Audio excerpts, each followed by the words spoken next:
Be me Aryan. Just another guy trying to do the right thing. Engineer. Decent job, pays the bills, keeps my mind occupied. Married to Isabella for 2 years. Thought we had a good thing going. You know, the usual. We had our ups and downs, but the foundation felt solid. Or so I thought. The last year or so, things started to get weird. Isabella got really into a certain brand of online feminism. Nothing wrong with feminism. I was all for equality. But this was different. It was like she'd downloaded a new operating system for her brain, and it was full of bugs. Every conversation started to feel like a minefield. I'd ask if she could grab the mail on her way in, and suddenly we're having a 30-minute lecture on the invisible workload placed on women. I'd cook dinner, which was most nights, and if I asked her to handle the dishes, I was weaponizing my incompetence by not doing the entire chore cycle myself. These were new words. She used them like clubs. Most of this stuff seemed to come from her best friend, Paige. Paige was a piece of work. Always single, always complaining about how there were no good men, yet her dating advice sounded like it was written by a drill sergeant planning a hostile takeover. Isabella would come back from brunch with Paige, buzzing with new theories about our relationship. Our relationship, which I thought was a partnership, was suddenly a patriarchal power structure that needed to be dismantled. I tried to be patient. I really did. I figured it was a phase. People get into new things, new ideas. It'll pass. I'd try to talk to her, ask her where this was coming from. She'd just say I was being defensive because I was afraid of losing my privilege. It was impossible to have a real conversation. It was like arguing with a collection of talking points from the internet. I remember one evening pretty clearly, maybe a couple of months before everything blew up. I was in the kitchen making a stir-fry, one of her favorites. She was on the couch, headphones on, laughing at some podcast Paige had sent her. I was trying to make it a nice evening. I asked how her day was. She took off her headphones, annoyed. Told me her day was fine, but the real issue was the constant expectation for her to perform emotional labor by recapping her day for my benefit. I just stood there with the spatula in my hand, completely lost. I was just trying to connect with my wife. It felt like she was actively looking for reasons to be unhappy with me. She saw malice in everything. If I was quiet, I was stonewalling her. If I tried to talk, I was dominating the conversation. I felt like I was losing my mind, constantly walking on eggshells. The intimacy had been tapering off for a while. It went from something spontaneous and loving to something that felt transactional, like it was a chore for her, another box to tick off on her list of marital duties that she resented. I tried to bring it up gently, suggested we go away for a weekend, try to reconnect. She analyzed the suggestion to death. Was I trying to isolate her from her support system, Paige? Was I trying to use a vacation to create a sense of obligation for intimacy? My simple desire to be close to my wife was framed as some kind of toxic, manipulative scheme. I gave up. I just stopped trying. And then came the day of the big talk. She told me we needed to have a serious discussion that evening. No distractions. I spent all day at work racked with anxiety. What was it this time? Did I load the dishwasher in a way that reinforced gender stereotypes? Did I forget to validate her feelings about a TikTok video she saw? That night, she sat me down on the couch. She had this serious, almost rehearsed look on her face. She pulled out her phone and had notes. Actual notes. She started by saying she'd been doing a lot of thinking about our relational dynamic. She said she felt that the physical side of our marriage had become tainted by expectation and male privilege. I just sat there, listening. I knew better than to interrupt. Then she laid it on me. From now on, intimacy would be on a schedule. A schedule. She said it was the only way to remove the pressure and expectation, the only way for her to reclaim her bodily autonomy within the marriage. The schedule was as follows. Every Saturday night, there was a time slot, 10 p.m. to 10:30 p.m., a 30-minute window once a week. I remember just staring at her. I couldn't process it at first. It sounded like a joke, a really, really bad joke. I asked if she was being serious. Her expression was deadpan. She was 100% serious. This, she explained, would be beneficial for me too. It would teach me to value her more, to not take her for granted. It would force me to put in more effort in other areas of the marriage throughout the week to earn the scheduled time. I felt something inside me break. It wasn't anger. It wasn't even sadness, not at first. It was just emptiness.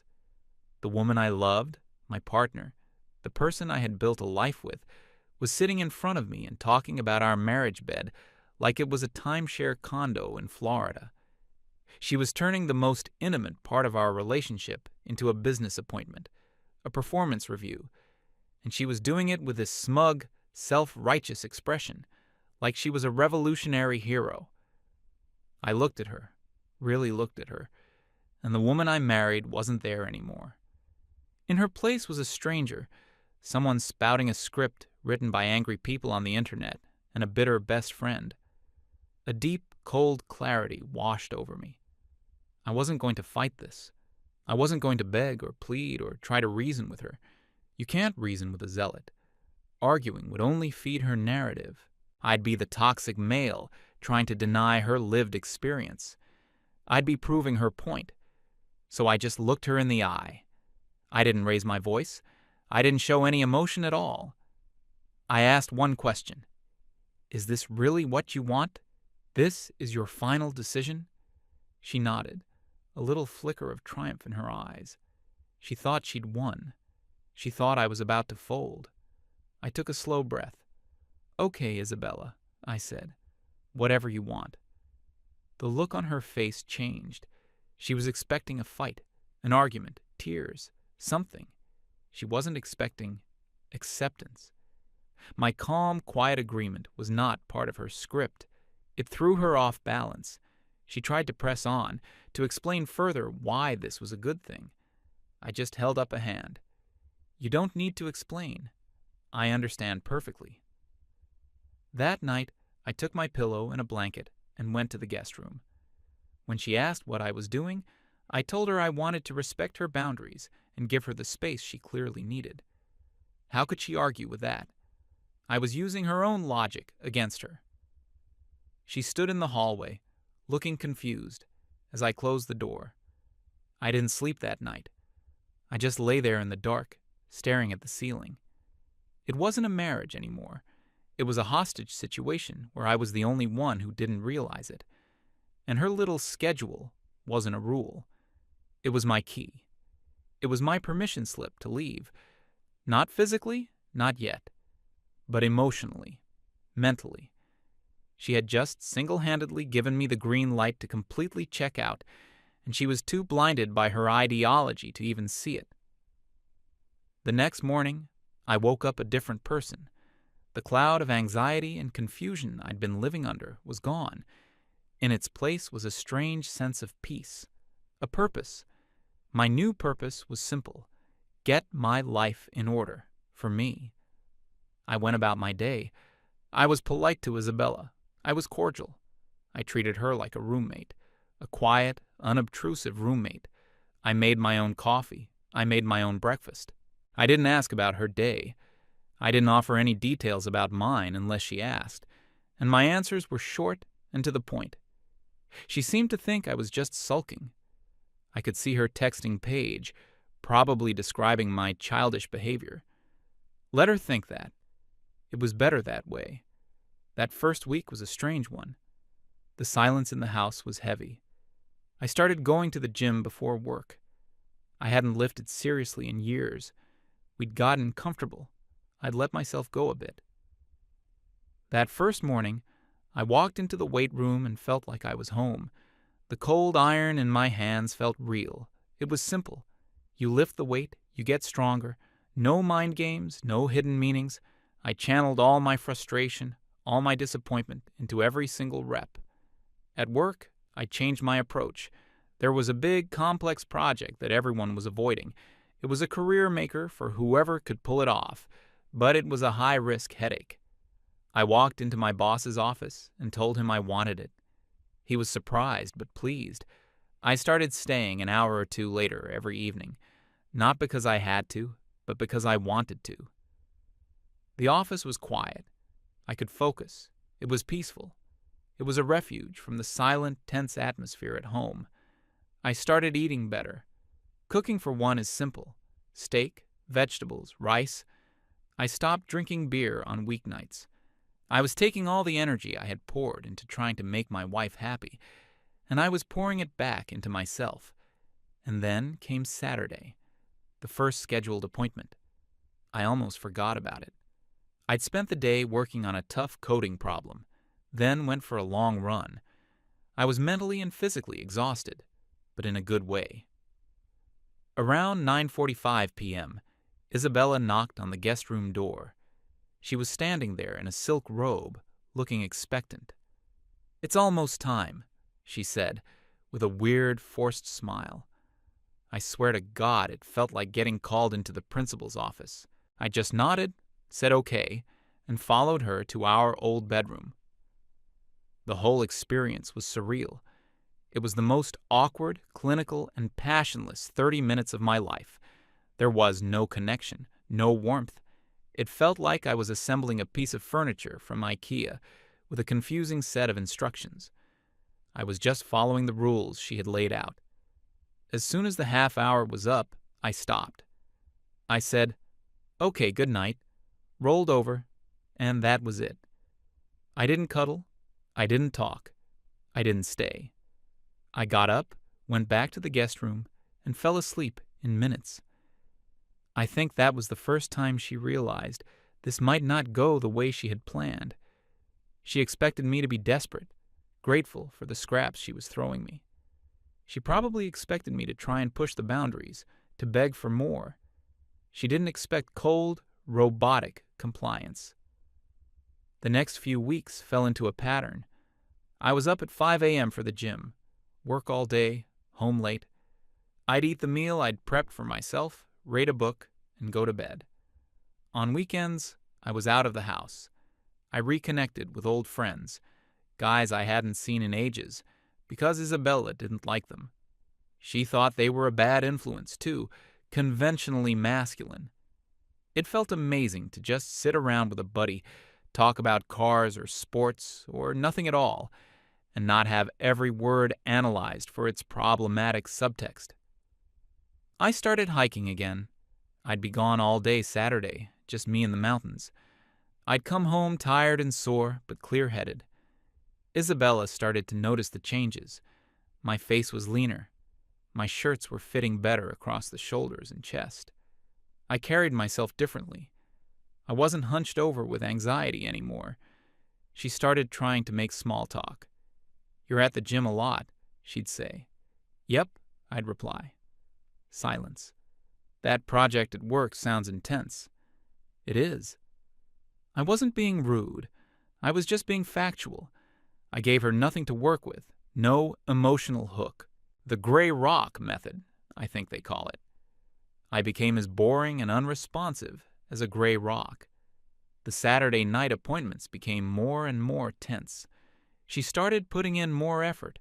Lingerie, candles, music. It didn't matter. It was like she was trying to decorate a sterile operating room. It didn't change the fundamental nature of the procedure. I remained polite, compliant, and completely detached.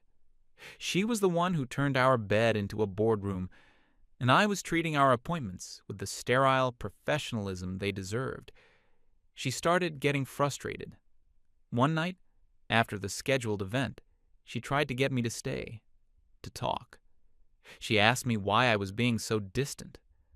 I was honestly confused by the question. "I'm just following the rules you set, Isabella. You wanted boundaries and space. I'm giving them to you." She claimed that wasn't what she meant. She said I was twisting her words, being manipulative. It was incredible.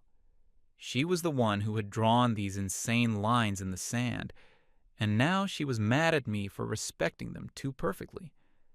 I didn't argue. I just said, "I'm sorry you feel that way," and went back to the guest room. The wall between us was getting higher and higher, and I was the one laying the bricks. Then came the moment I knew for sure there was no going back. It was maybe 2 months into this new arrangement. My project at work had a major breakthrough. We solved a problem that had been plaguing the company for a year. My boss was ecstatic. He pulled me aside and told me a huge bonus and a promotion were coming my way. I felt a real sense of pride and accomplishment for the first time in a long time. I came home that night feeling good. Not happy, not exactly, but content. Solid. Isabella was in the kitchen. She'd been trying to cook more, one of her attempts to fix things. She'd made some complicated vegetarian dish from a blog Paige recommended. She asked me how my day was, and for the first time in a while, I told her. I told her about the project, the breakthrough, the bonus. I wasn't looking for her approval. I was just stating facts. As I was talking, I watched her face. There was no happiness for me, no pride. I saw a flicker of something else, resentment, maybe even fear. My success, my independence, it didn't fit into her worldview. In her narrative, I was supposed to be the bumbling, slightly incompetent husband who needed her. My newfound competence and self-reliance was a threat to her. She listened, and when I was done, she said, "Well, just make sure you don't let work become a way for you to avoid dealing with your emotional issues." That was it. My biggest professional achievement in years, and that was her response. She couldn't just be happy for me. She had to frame it as a psychological flaw. I didn't even say anything. I just nodded, served myself some of the food, ate it in silence, washed my plate, and went to my room. Any last lingering ember of hope that the old Isabella was still in there somewhere. It died that night. I knew I was done. The question was no longer if, but how. I started looking up lawyers the next day. I found a guy with a great reputation. No nonsense. Specialized in cases like mine. I made a consultation appointment. I didn't tell Isabella. I didn't tell anyone. This was my move, and I was going to make it carefully. Life continued. The gym, work, my hobbies. The Saturday appointments continued, but now they felt even more absurd. It was like visiting a distant, strange aunt in a nursing home once a week, out of a sense of grim duty. Isabella's desperation was growing. It was palpable. She started leaving the door to her bedroom open when she was changing. She started accidentally brushing up against me in the hallway. She'd try to start conversations about our early days. It was all a clumsy, transparent attempt to get a reaction out of me. It was like watching a nature documentary. A predator trying to lure its prey, not realizing the prey had already packed its bags and bought a plane ticket to another continent. Then came the night of the role reversal. It was a Wednesday, I think. I was in the living room, going over some documents for my lawyer. I had them in a plain folder. Isabella came home. She'd clearly had a bad day. She'd also clearly been talking to Paige, because she had that look on her face again.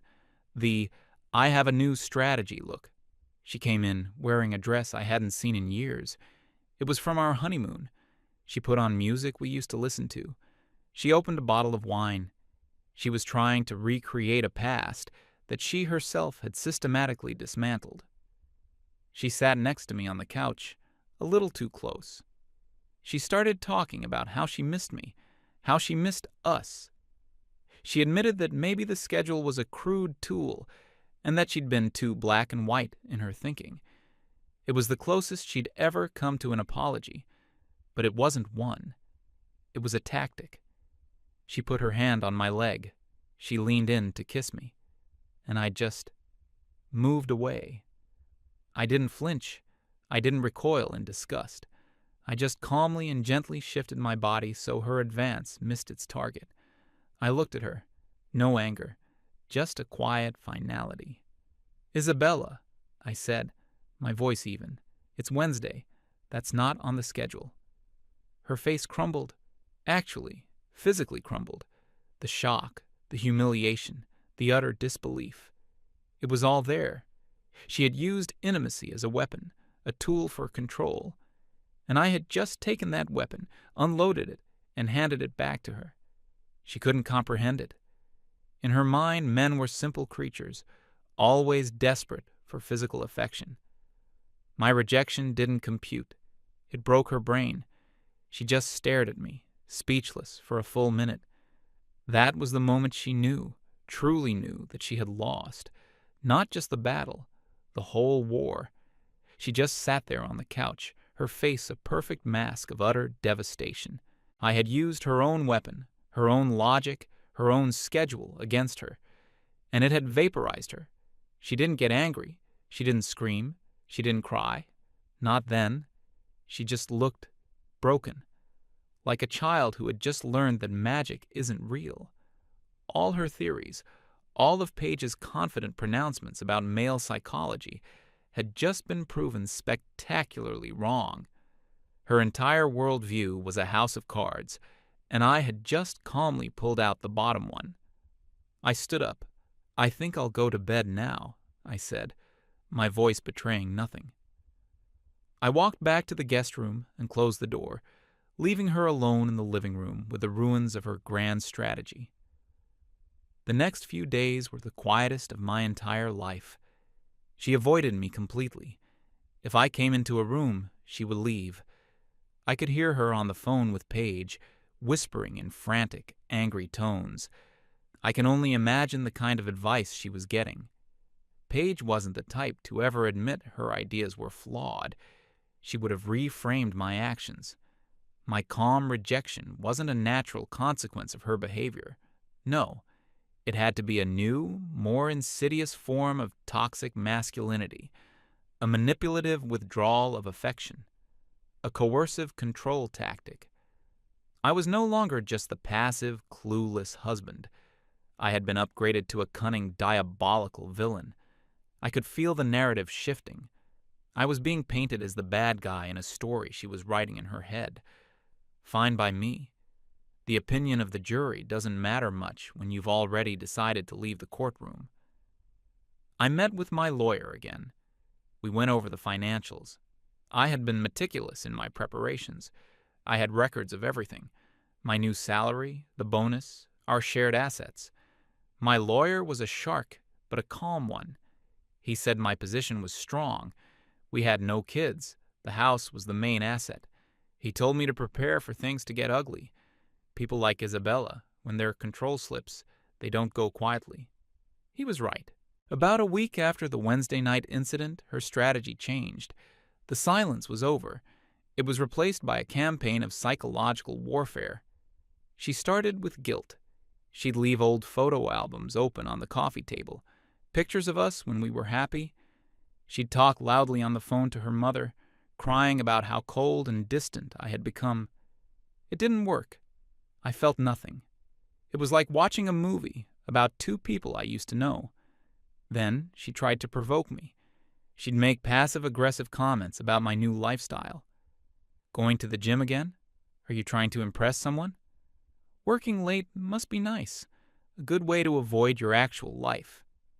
I never took the bait. I'd just give a non-committal shrug and keep moving. Every non-reaction from me seemed to fuel her frustration. She needed me to be the monster she was telling everyone I was. My refusal to play the part was driving her crazy. I knew the final confrontation was coming. It was like watching a storm gather on the horizon. The air gets heavy, the sky gets dark. You just don't know exactly when it's going to break. It broke on a Sunday afternoon. I was in the guest room, organizing my personal documents, putting everything I'd need into a briefcase. She knocked and walked in without waiting for an answer. This was it. Her face was puffy from crying, but her eyes were hard. She was determined. She had her script. This was her last stand. She started by telling me she couldn't live like this anymore. This charade. She launched into a long, rambling monologue. It was a greatest hits collection of every therapeutic buzzword and feminist talking point she'd ever absorbed. She talked about my emotional unavailability, my refusal to engage, my passive aggression. She said I had created a hostile environment in our own home. I let her talk. I just stood there, leaning against the dresser, listening patiently. I was the problem. My coldness was the problem. My self-improvement was the problem. Nowhere in her speech was there a single shred of self-awareness, no mention of the schedule, no mention of the weeks and months she had treated me with contempt, no mention of her turning our marriage into a power struggle. In her version of history, she was the innocent victim, and I was the cruel abuser who had suddenly, inexplicably turned on her. She was pacing back and forth, building up to her grand finale. I could see it coming. Paige must have coached her on this for hours. "I've been talking to Paige," she said, as if that gave her words some kind of divine authority. "She's helped me see things clearly. She's helped me find my strength." Oh boy, here we go. "So I'm giving you one last chance, Arian," she said, her voice trembling with manufactured drama. "You either start acting like a husband again, my husband, the man I married, or I'm done." She stopped and stood right in front of me, looking me in the eye, trying to project an aura of power. "You need to choose. Right now, fix this, or I'm filing for divorce." She delivered the line with all the force she could muster. This was her trump card, her checkmate, the ultimate threat that she believed no man could withstand, the idea of a wife leaving, the public failure, the financial hit. This was the button she was programmed to believe would make any man break down and beg.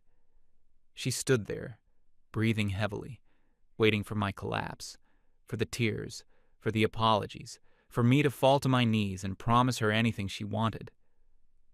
The silence in the room stretched on. 1 second, 2, 5. Her look of righteous certainty began to falter. A tiny flicker of confusion appeared in her eyes. This wasn't going according to plan. I didn't say a word. I just held her gaze. I let the silence do the work. I let her sit with the full weight of the ultimatum she had just thrown down. I let her see that her ultimate weapon had absolutely no effect on me. Finally, after what felt like an eternity, I pushed myself off the dresser. I gave a slow, deliberate nod. "You know what, Isabella?" I said, my voice calm and quiet. "You're right. It's time to choose."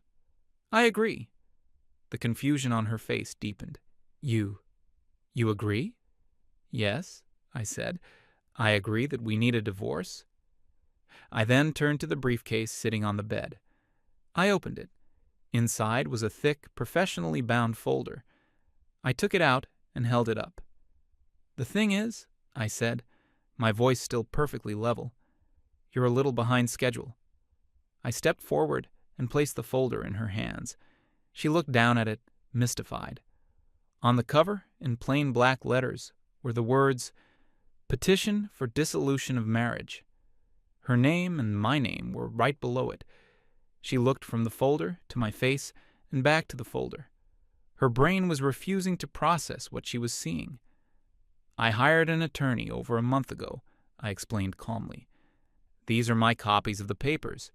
The official ones were filed with the court on Friday. You should be getting served sometime this week." The color drained from her face.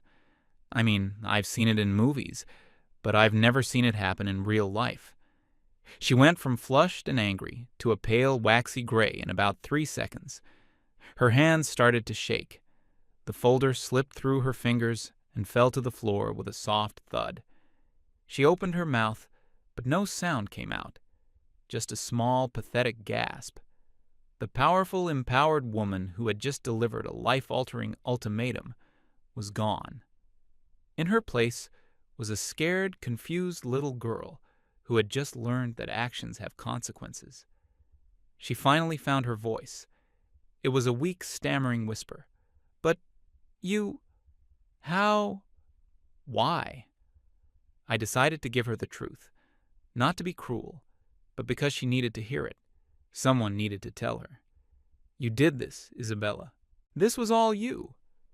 You took our marriage, something that was supposed to be a partnership, and you turned it into a game, a power struggle. You read a manual written by miserable people, and you followed it word for word. You decided that intimacy, affection, love, that these were things to be rationed, to be used as leverage, to be put on a schedule like a business meeting." I took a step closer. "Well, congratulations. You made it a business, and I've decided it's a bad investment. I'm liquidating my assets." Tears were finally starting to well up in her eyes. Not tears of sadness, but tears of pure, unadulterated shock. "But I thought," she stammered, "I just wanted you to value me more." "You don't make someone value you by treating them with contempt," I said.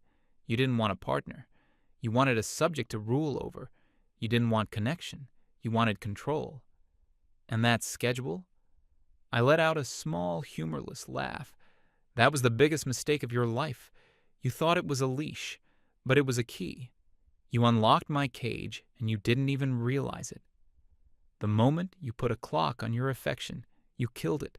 You made it a chore, and honestly, I just don't want to do the chore anymore." She finally broke. She sank to the floor, sobbing. Not the performative, manipulative crying she used before. This was real. The ugly, messy, soul-crushing sobs of someone who has just lost everything and knows, deep down, that it's their own damn fault. I felt a brief flicker of pity. Just a tiny spark. But it was quickly extinguished by the memory of the past few months. The coldness, the condescension, the smug satisfaction on her face when she laid down her new law. I looked at my briefcase on the bed. It had everything I needed.